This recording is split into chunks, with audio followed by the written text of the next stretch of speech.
Good morning, and thank you for joining this press conference. I'm going to now pass it to Cathy Parkes to begin. Thank you. Good morning. I would like to start by thanking everyone for being here today and to thank Andrea Horwath for inviting me to take part in today's event.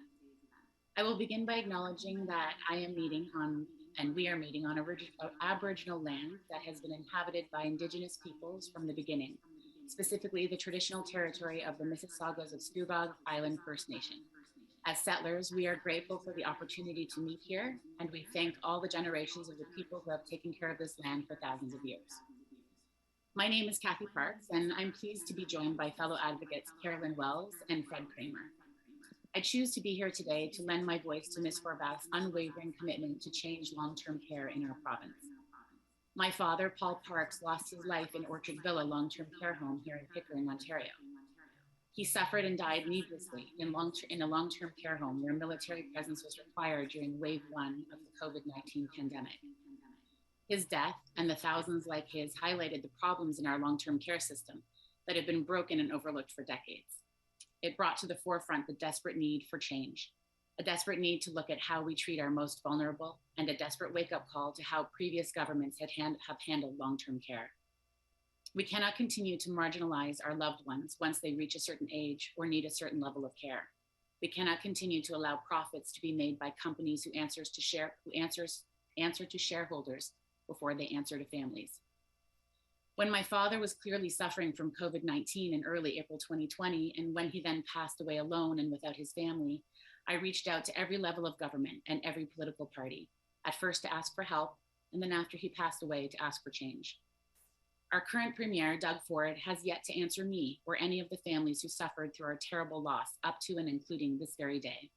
But this was not the case with Ms. Horwath, who instead responded immediately with support that surprised me and many other families who were grieving. I can share from experience that when Ms. Horwath speaks about the need for change in long-term care, it isn't just a timely promise, but instead a dedicated commitment. Her words are genuine and her intentions are sincere. And I've learned this through the sharing of experiences with Ms. Horwath and the common vision that we share of a future where long-term care places care above profits, and indeed where profits are no longer a part of helping those we love through the final stages of their lives. Without taking up any more of your time, it is my great pleasure to introduce Ms. Andrea Horwath. Thank you so much, Cathy. I want to just say how much I appreciate you being here this morning.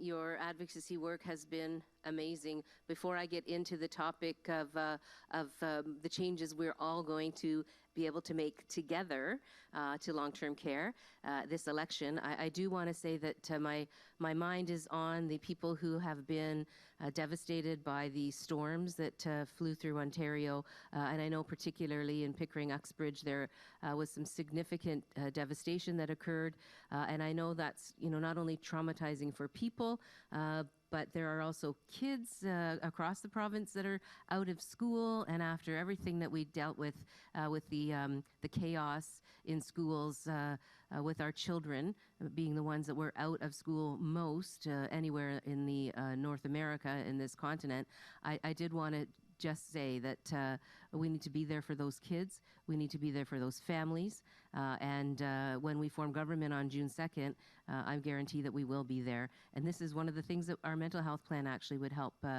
fix, is to make sure people have access to the supports, kids and adults. It's, I'm sure, very traumatizing for people what they've been facing. I also want to say thank you to Jennifer French, the MPP for Oshawa, who's done an amazing amount of work on this particular issue, as well as really being a strong advocate, the only elected advocate for the families and their loved ones in Orchard Villa particularly. So thanks for joining us, Jen, and of course Fred and Carolyn as well. You've also been really strong advocates, and I'm going to chat with you a little bit after my more formal remarks. But Cathy, I want to say that you've been so courageous and so powerful. You have done so much work, not only to raise your voice in terms of what your experience was with your dad, Paul, but also, it also afterwards, and in these months and years now afterwards, you have not wavered in your advocacy and your strength and your commitment to changing the long-term care system. And I want to just say how grateful I am for that, and for your kind words, acknowledging that this is something that I've worked on myself for many, many years before COVID as well. And we've had some of those conversations too. But thank you once again for being here, for showing your solid commitment to making a difference for seniors going forward. And that's the point really of this conversation today. This election is our shot. It's our shot to finally fix seniors' care in Ontario. And we know we can do it. We know we can do it. And Cathy, you've mentioned already in your remarks some of the things that we've already been committed to, things like making sure that that people are receiving the hands-on care that they need, so that we're giving that 4 hours of hands-on care to each and every resident, hiring thousands of PSWs, thousands of nurses to provide that quality care, getting the profits out and the care back in. These are the kinds of things that we will do. We know that the Liberals didn't do that. They had the chance. And we know that the Conservatives are only going to make things worse. Why? Because they're continuing, shockingly, to provide 30-year extensions of contracts for these private companies like Southbridge that operates homes like our Orchard Villa. And that's just not acceptable. So I'm here to reiterate a commitment that we made in our platform for long-term care that we announced. I think it was at the end of the first wave. It was the beginning of the second wave when we announced our long-term care platform plank. And it includes a couple of really important pieces. It includes making sure that families like yourself, Cathy, and so many others are able to get justice.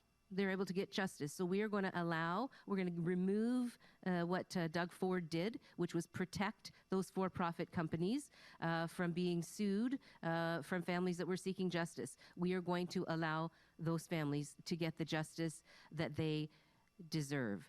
We're going to stop the further 30-year contracts for places like Orchard Villa. We will deny those applications for further contracts to these for-profit companies that did such a dismal job during COVID-19 and left so many people losing their lives. I'm going to talk a little bit about that in a moment. But we're also going to put together a fund, a justice fund, to help those families who are going to be seeking justice financially to be able to go through that process, because we know that these big, deep-pocketed corporations have a lot of access to capital, a lot of access to money when it comes to defending against lawsuits. We need to even the playing field, if you will, with the justice fund. So those are a couple of things that I wanted to talk about today, making sure that the right to sue is reinstated, that we don't just renew these contracts, that we in fact transfer the responsibility for those beds to not-for-profit and publicly run organizations, and that we make sure families have the opportunity to financially make those lawsuits happen in a way that gives them the justice and accountability that Doug Ford took away from them. I just want to say, we all remember Orchard Villa. It was one of the most horrifying situations. It was one of the for-profit long-term care homes that the Canadian Armed Forces went into and uncovered horrors, like literally horrors. The thing to remember is Orchard Villa wasn't the only one. And the other thing to remember is the performance of long-term care facilities was not equal. It was not even when it came to trying to care for people as COVID ripped through. The not-for-profits and public homes did much better. The for-profits had a higher number of deaths as well as horror stories coming out of them. When I think about the report that the Armed Forces tabled that talked about, and I can just say, if the Armed Forces hadn't have peeled the curtain away from what was going on in long-term care, we might not even be having this conversation today. And I can talk more about that later. But the bottom line is, people were losing their lives to dehydration. they were losing their lives to malnourishment. There were infestations. There were people who were choking from being fed improperly. There was a lack of accountability, a lack of any kind of system around the distribution of meds. The stories of people in soiled diapers on mattresses without even any sheets or bedding. Honestly, it is horrifying. And I think, now is the time that Ontarians need to remember that this happened. This actually happened in our province. And you know what? It's still happening today. People are not getting the quality of care that they need and deserve in long-term care. And big companies that are friends of Doug Ford and his buddies are still reaping profits off of the backs of our seniors in long-term care. And that has to stop. It has to stop. And now is our chance. Literally, now is the chance to put an end to this. As I said, Liberals didn't do it. They were happy to continue with for-profit long-term care homes. They were happy to ignore the problems in long-term care. And let's not forget, they had a chance to do a full public inquiry into long-term care back in 2017 with the Wettlaufer inquiry, but they wouldn't do it. They refused to do a full public inquiry because they didn't want to change the system. So anything that Mr. Del Duca says now simply doesn't ring true, because the Liberals had 15 years and they protected a broken system that they helped to break, frankly. They helped to break for 15 years. And then, of course, Mr. Ford has just completely ignored the voices of yours, voices like yours, Cathy, and Carolyn and Fred and so many others. The only party that's going to fix the challenges that we have in long-term care is the NDP. So the good news is there's an election in about a week and a half's time, and now's our chance.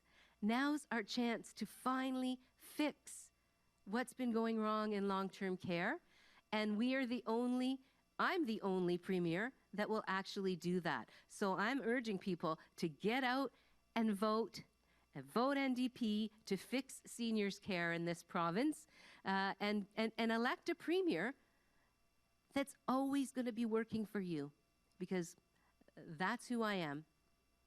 It's time. People deserve a premier that works for them. And I'm excited to be able to fulfill that role and start making the changes that people deserve, fixing the things that have long been broken, things that the Liberals didn't fix and the Conservatives won't fix. But on that note, I do think it's important to hear some of the things that you folks might be thinking about. About the plans that we have. You know them. I've described some of them. Cathy's touched on them as well. Do you think that these things are going to actually have an impact? The changes that the NDP makes, if we have the honor to do so following June 2nd, do you think those changes would make a difference for people who have loved ones in long-term care right now? So I'm happy to hear what your opinions are. I'd really like to do that.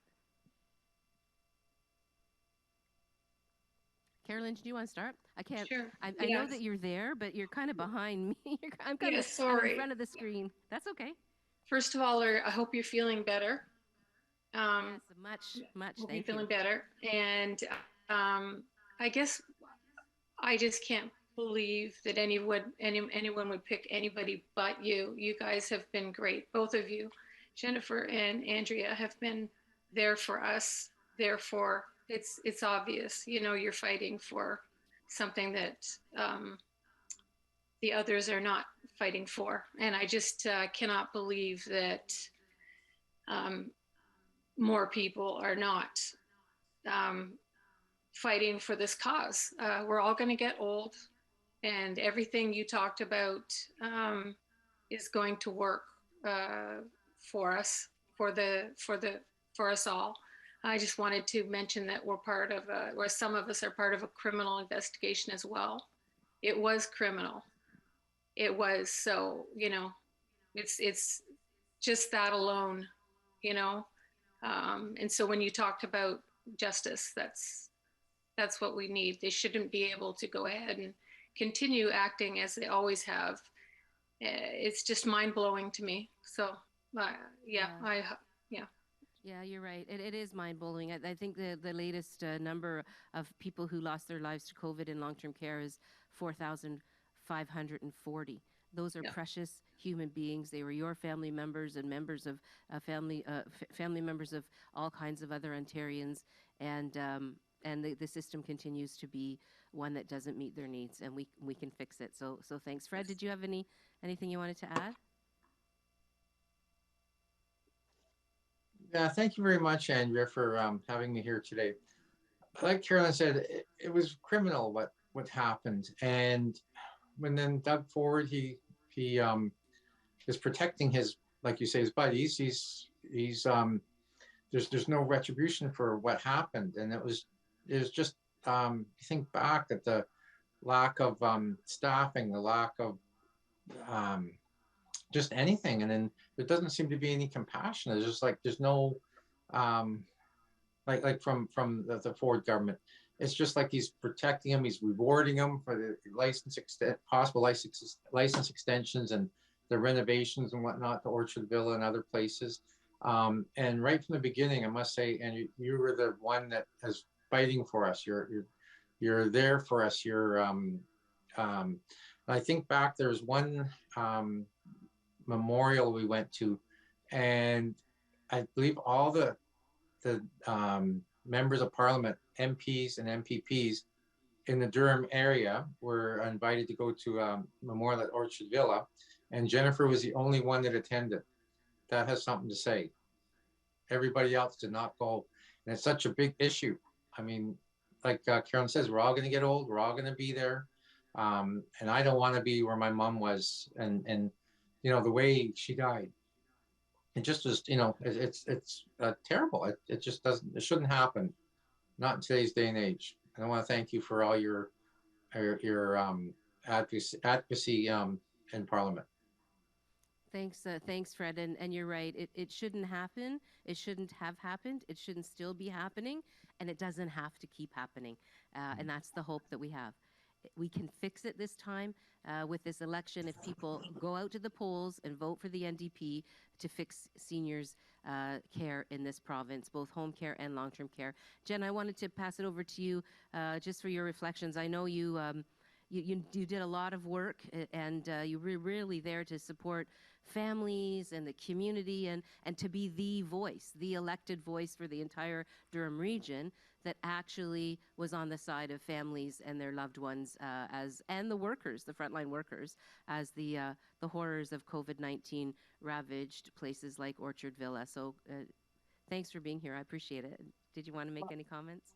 I'm very happy for this announcement today because justice has been a long time coming, and it isn't yet on the horizon and might not be unless we form government. I appreciate the kind words from folks here, but this has been a very personal issue across the region. It's folks in Oshawa as well as Pickering, and I have been invited to participate in very personal and meaningful things like the vigil, and have gotten to know families. And I can't imagine being an elected representative in this area and not taking all of this to heart, but also taking responsibility for what comes next. So I've been very pleased, to stand up alongside the families and call for change and accountability. And I'm glad to be joining today, obviously, because Andrea, you and I have been, standing up at Queen's Park, and it'll be nice when we are able to make the kind of changes we've been calling for when we're government. So thank you for this announcement today, but it's so important. Thanks so much, Jennifer.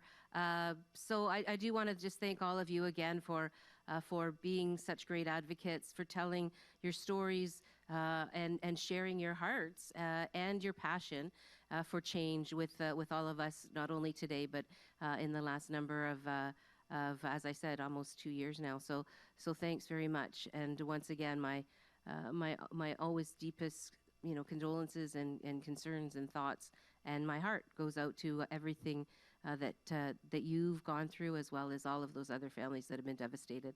On that note, I'm prepared to take questions that folks might have. So we'll move to that. Thanks, everybody, again. As a quick reminder to journalists joining us on Zoom, please use the raise hand function to let us know if you have a question, and we'll let you know when you can go ahead. First question comes from Jack Howen from QP Briefing. Hey, Jack. Hi, Ms. Horwath. Can you hear me okay? I absolutely can. Okay, great. Glad you're feeling a little better. Hope you're back on the bus soon. I just wanted to ask, we haven't heard a lot about the Green New Democratic Deal this campaign. And I was wondering if you thought that maybe a more ambitious, more build-oriented Green New Democratic Deal might reattract those unions that have been going towards the PCs. Well, I'm really proud of the Green New Democratic Deal, and it does bring hundreds of thousands of jobs online. Also commits to doing what we need to do to train up the workforce to take on those positions, as well as making sure that we are training up folks who are not traditionally engaged with the trades. So women and folks from the Black, Indigenous, people of color communities, lower income families.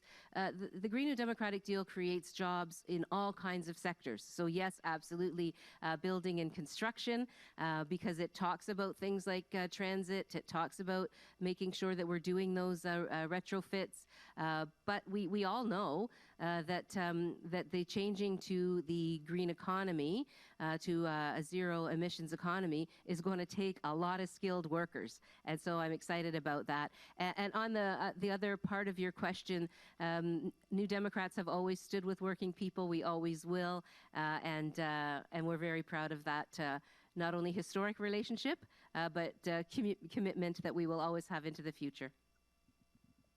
Okay, and I know you've spoken to my colleague Charlie about this election and your leadership, but I wanted to ask you specifically, if the NDP loses official opposition status, do you feel like you'll have a mandate to stay on as leader?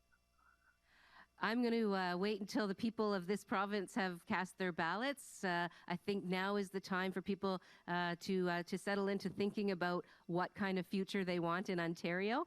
And I'm confident that when they see that there's a leader that will always be working for you, always be on your side, fixing the things that matter the most, and not following the same old patterns that we always see with Liberals and Conservatives, that this election can bring some really great and positive change to the province. And that's where my focus is staying.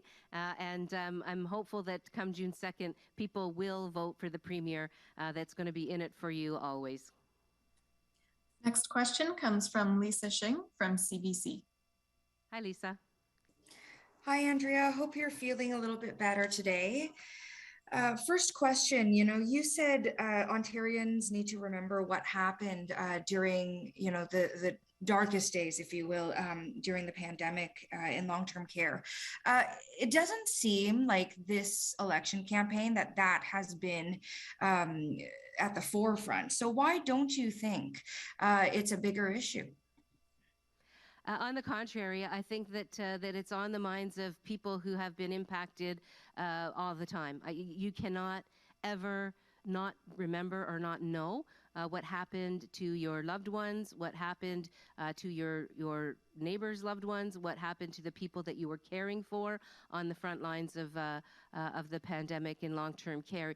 We know we lost a lot of people, as I've already mentioned, residents, but we also lost workers. And so if you ask any healthcare worker, any PSW, any family directly impacted, they'll tell you that the memory is still raw, and the commitment to making change happen is there. And that's why we're talking about it again today, because we can't unsee the horrors that we saw in long-term care. And those horrors were there before COVID hit. Those horrors were in place when the Liberals were in government. Those horrors were being made worse by Doug Ford as he started to cut when he was first elected Premier. And my point today is to remind people that we are definitely in a position to be able to fix what's wrong in long-term care. we shouldn't be just allowing these companies to continue to make profits hand over fist while our loved ones get the substandard care that they currently get in the for-profit homes. We need to fix it now. We can't pretend that what happened didn't happen, and we can't fool ourselves that somehow Liberals who didn't fix it and Doug Ford who won't fix it are suddenly going to fix it. With an aging demographic, as was mentioned, I think, by Cathy Parkes, it's clear that now is our chance. This election is our chance to fix it, not only for the seniors that are there now, but for the many, many, many more that are going to be needing home care and long-term care. We got to get the profits out and the care back in. Thanks, Andrea. Just to follow up on the storm over the weekend, in his morning availability, Doug Ford was asked about, what his plan is for the environment, about climate change, and his answer really was about jobs and the economy. I want to know why you think that is. Well, this is a pattern for this premier. When he came into office, he started tearing up electric vehicle charging stations.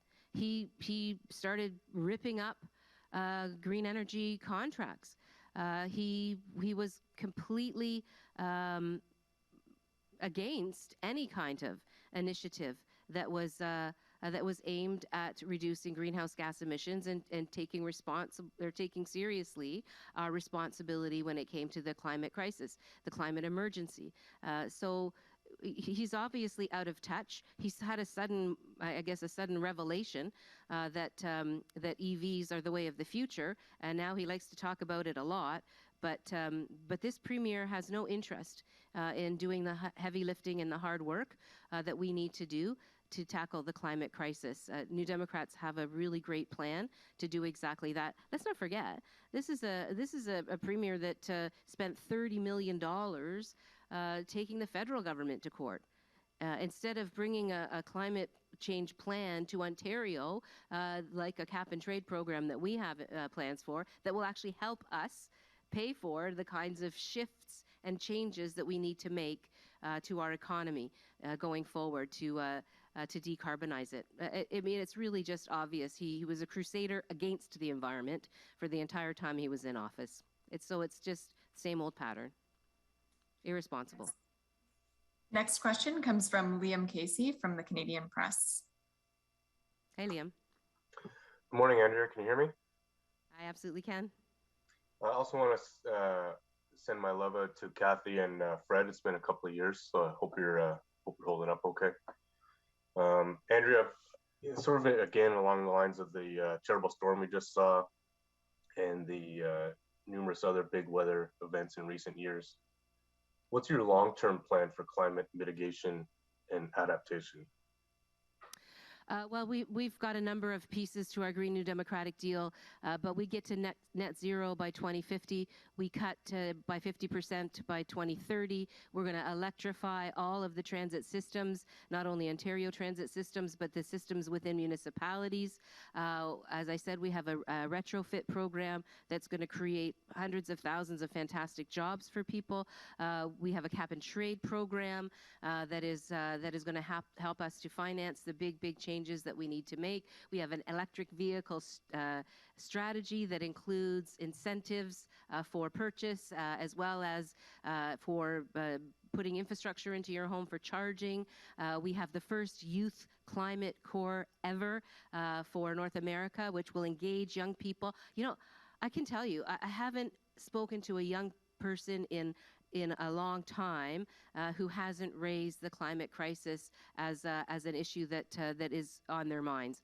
And so engaging those young people in proactive activities that will help us fight the climate emergency is absolutely key. So that climate corps will help us with things like tree planting. 1 billion trees is what our plan includes, but also other shoreline rehabilitation and other mitigation pieces are also also things, and they would be paid jobs for these young people in the Youth Climate Corps. We really do have a robust and detailed plan that tackles tackles every part of the economy and our responsibility to deal with the climate crisis. I'm proud of it. Okay, thanks. Now, in terms of the disasters like the one we've just seen, there are a lot of issues sort of that need to be addressed immediately. One of them is money for both municipalities and for residents. What would you do financially for residents and municipalities in a situation like this? I'm really glad you asked that question, Liam, and my heart goes out to those families. Just seeing the clips on the news, seeing the photos, knowing what people went through, acknowledging that 10 people lost their lives, the grieving, the mourning, the stress that people are under right now, the trauma that this has wrought in so many communities. People are still without power in some communities. There's just a lot that needs to be done to be there for people in their communities. But our system in Ontario for disaster relief is broken.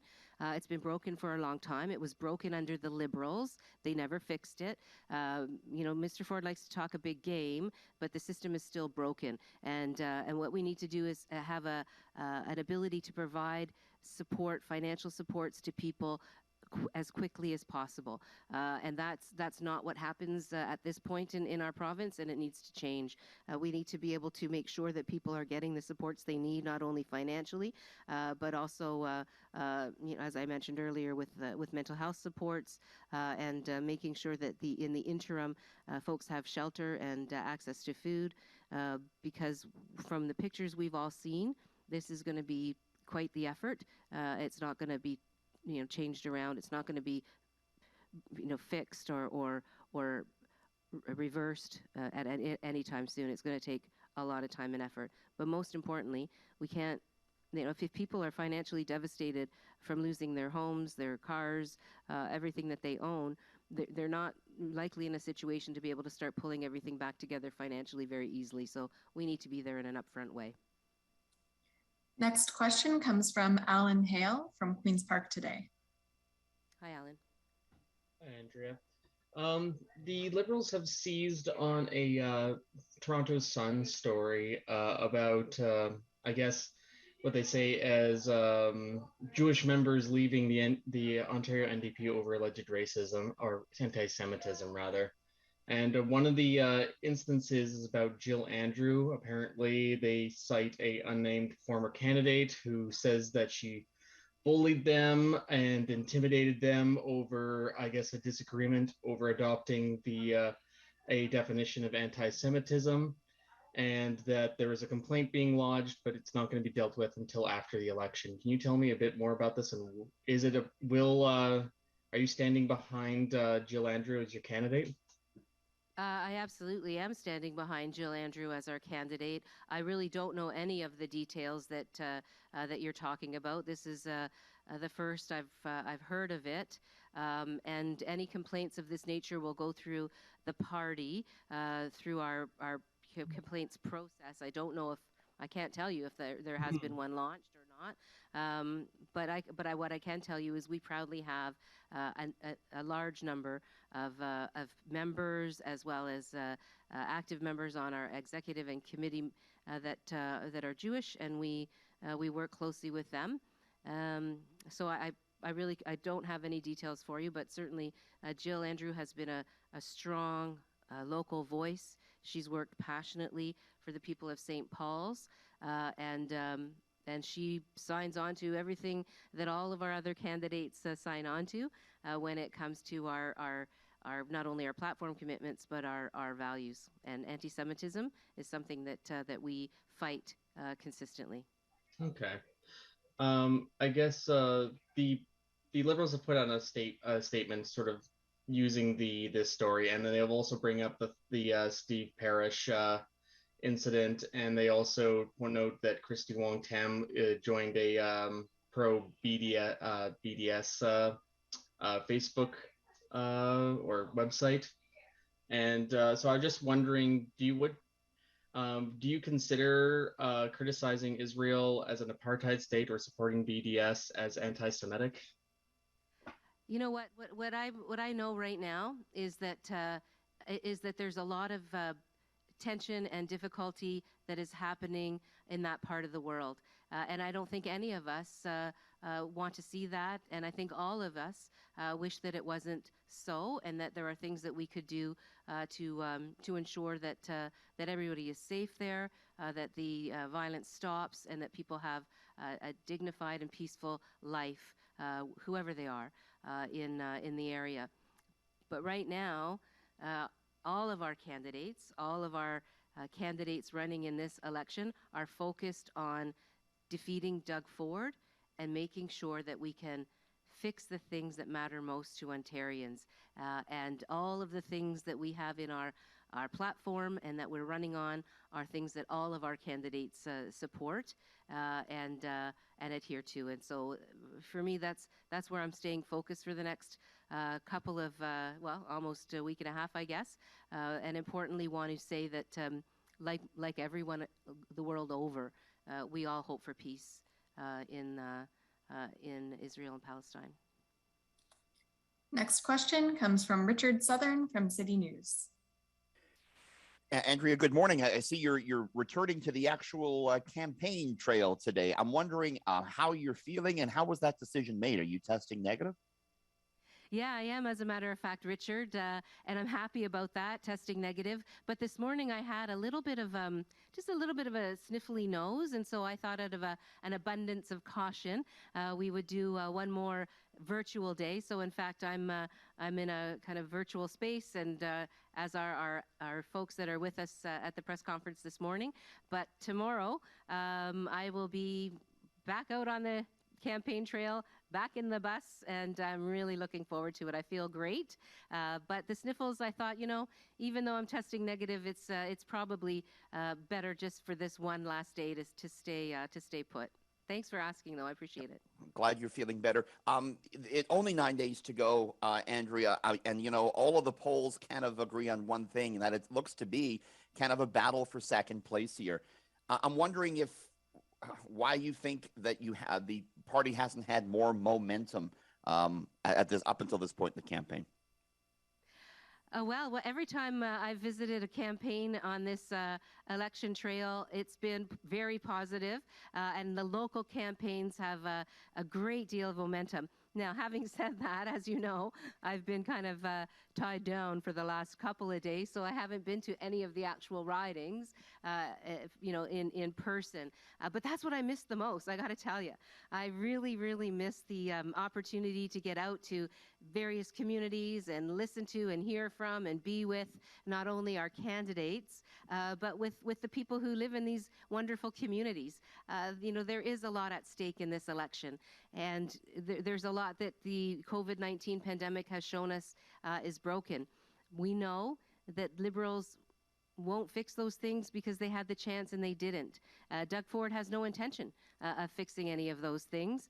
And what my message to Ontarians is, instead of a premier that's in it for his buddies, you can have a premier that's working for you each and every day. And that's the message I'm going to continue to send to the great people of this province, and look forward to their decision on June 2nd. Can I just ask you as well about climate change? It's come up here again in the wake of the terrible storm on Saturday. The Premier just this morning, or Mr. Ford just this morning, saying, I firmly believe in climate change. Do you think Mr. Ford believes in climate change, Andrea?